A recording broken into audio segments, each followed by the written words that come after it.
are also somewhat threatened, that's a bad recipe.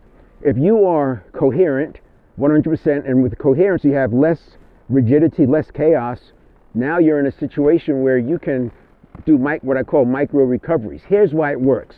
The conscious mind processes at 50 bits per second. We used to think the subconscious was a mind. Now we know it's not a mind, it's a network of neurons, and we know that network of neurons, that habit patterns follow neurons that are myelinated and where there's synapses. No synapses, no myelin, it's not a path of least resistance, it's not a habit. We know that now. We know it's a network of neurons, not a mind. We know it's not us. So people used to think that what came from their subconscious was them, right? It's their mind, and they think of it as truth. No, it's associations. 100 billion neurons connected to 1,000 or 10,000 other neurons. There's trillions of connections. Those are associations. We have trillions of associations that lead to habits being basically the same as what it was. This is why your todays just like yesterday's in many cases, or your tomorrows look like yesterday's. Now, by moving upstream, here's what happens. First of all, yes, you're in the association part, but you're in the 11 million bits per second. So what we do is we interrupt the patterns that are upstream. So you're not just acting out of habit. We have gates, if you will. If you look up the reaction time of the conscious mind, it'll say about a half second, depending on what source. And if you say, what's the reaction time of the subconscious, it'll say somewhere around a quarter of a second, depending on what source. It's not that the subconscious, the network of neurons is just hanging around delaying or slow. No, they're fast. It's just that it's processing information before handing off to the subconscious. After the quarter second happens, then the subconscious starts forming the reaction that it's going to hand off to the conscious mind, and that's the conscious mind's reaction time of a half second. It's waiting for that formulation to happen so it could make a good decision. It makes more sense if you think about it from a hunter-gatherer standpoint, and we've been evolving from the hunter-gatherer for tens of thousands of years, if not more, and we've only been living in this kind of a situation environment with cars and computers for 100 plus years. And my point is, neuroscience now sees with brain scanning tools what's going on in the network of neurons, and we can now validate a lot that was just thought of as a mind before.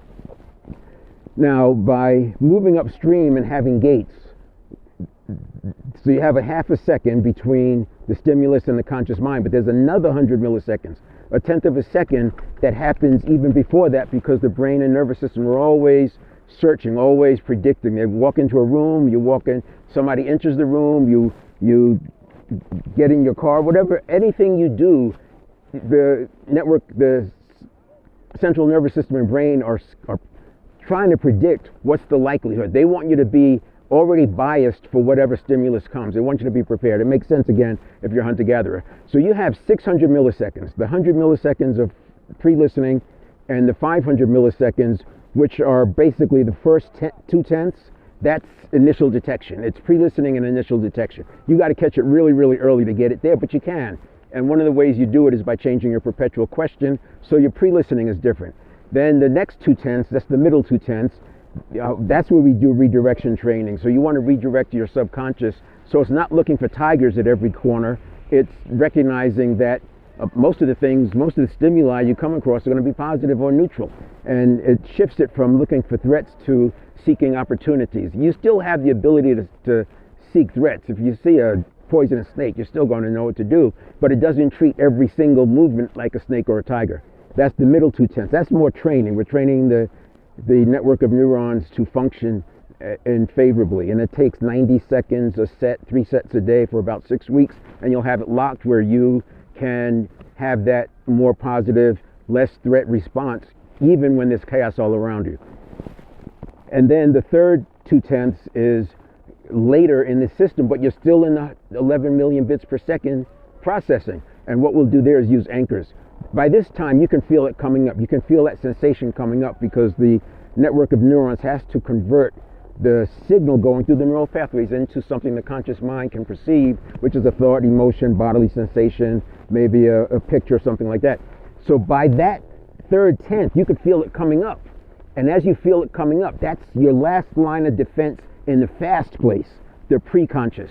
And that's where you can use an anchor. So I like to have anchors that are tied to meditative states, breathing, and what have you, so that as soon as you take in that breath through your nose, you can anchor back to that calm, peaceful, coherent, no chaos, no rigidity state, and you're more ready for that next stimulus to come. And when that stimulus comes, you are not having your response equal your reaction, but you're able to have a nice pause, and you're not getting a threat reaction. You're not getting a fight or flight. It's a micro-recovery is what I'm calling them.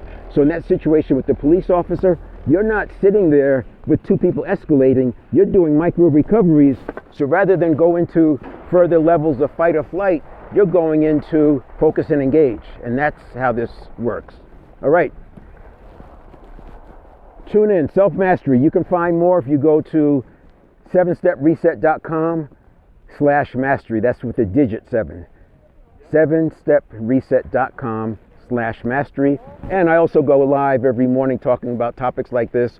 Mostly now in February and March I'm on dynamic leadership, but there's a lot of self-mastery content out there from before because there's different models and frameworks that I introduce. And you can find me live at 7stepreset.com. It'll tell you where I go live every weekday, Monday to Friday, 7 o'clock Pacific Standard Time. You can catch me live. All right, that's it.